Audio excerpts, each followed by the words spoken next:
wai da Aisha da ma'aifiyar manzon Allah wa yafi falala sai yana tambaya na wai menene bambancin wa yafi falala tsakanin Fatima diyar manzon Allah da Aisha to kaga wannan wani abu yake so ya tsokano kuma su suke tsokanowa da irin wannan tambayoyin su suke tsokanowa da Allah ran tashin kiyama za tambaye ka tsakanin falalan Aisha da Fatima Allah bai tambaye ka ba cikin wajibai ba cikin musahabbai ba cikin sunna haka suke tsokanowa in mun ba su amsa shike fitina kuma ta tashi dan mu za mu faɗi gaskiya su samu abin kamawa amma me amfani wannan tambaya wanda yafi falala a zamanin manzo Allah sallallahu alaihi wasallam an masa tambaya game da shi da wasu annabawa sai manzo Allah ya ce kar ku bibita na kan annabi Yunusa ko wani annabi wato ya lura da mai tambayan yana so ya tada fitina ne a samu a nakasa wani annabi sai Allah ya ce la tufaddiluni ala Yunus kar ku bibita ni tare cin kowa san manzo Allah ya fi Yunus ai babu ja ya fi annabi Ibrahim ma falala to amma haka mutane suke hana irin wannan tambaya ku daina yi to shine wani yana tambaya to sai na daure sai na bashi amsa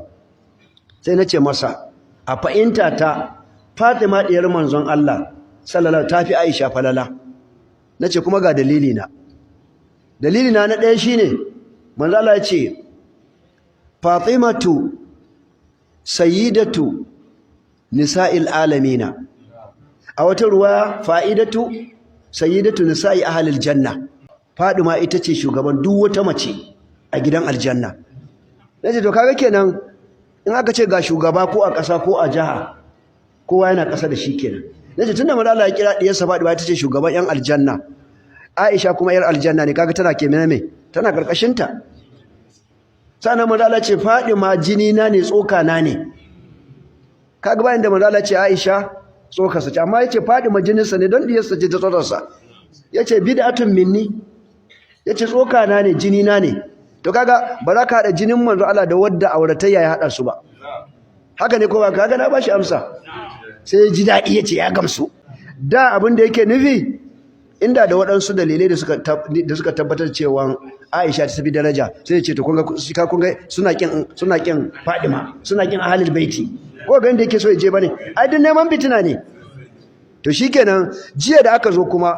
sai na darasi akan Aisha din kanta ba wancan karo na kan Fadima ba sai na zo akan Aisha